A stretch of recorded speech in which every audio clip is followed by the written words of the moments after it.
Boris Johnson told all about the moment he hid in a refrigerator to avoid the scrutiny of the media, including Piers Morgan, and compared it to being surrounded by the army.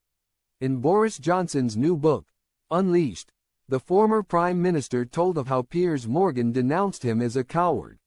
He admitted the broadcaster hadn't been amused after he scrambled into a fridge with his team to avoid a media ambush over the state of the NHS.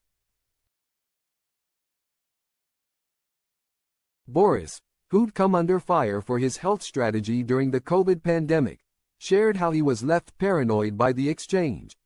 As I got out of the car, all sorts of media folk with cameras were inviting me to come on their show, like hawkers in a bazaar, he shuddered.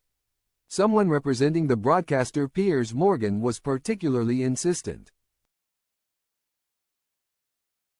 He told the representative that he'd be with him in a minute, but then made a dash into the fridge on the recommendation of his media team, arguing that he needed to be prepped.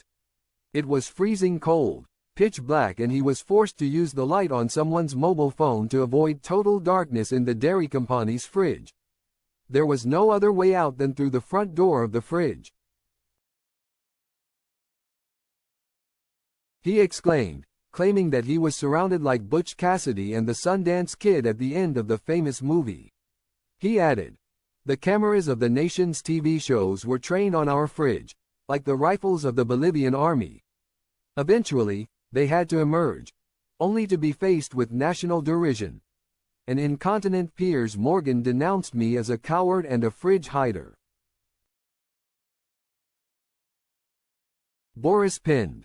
Meanwhile, one of the de-whipped Tory rebels, David Gauke, caused further embarrassing exposure by tweeting a public photo of himself hiding in the fridge. Had accompanied it by an explanation that, unlike Boris, he'd have been willing to chat to Piers at any time.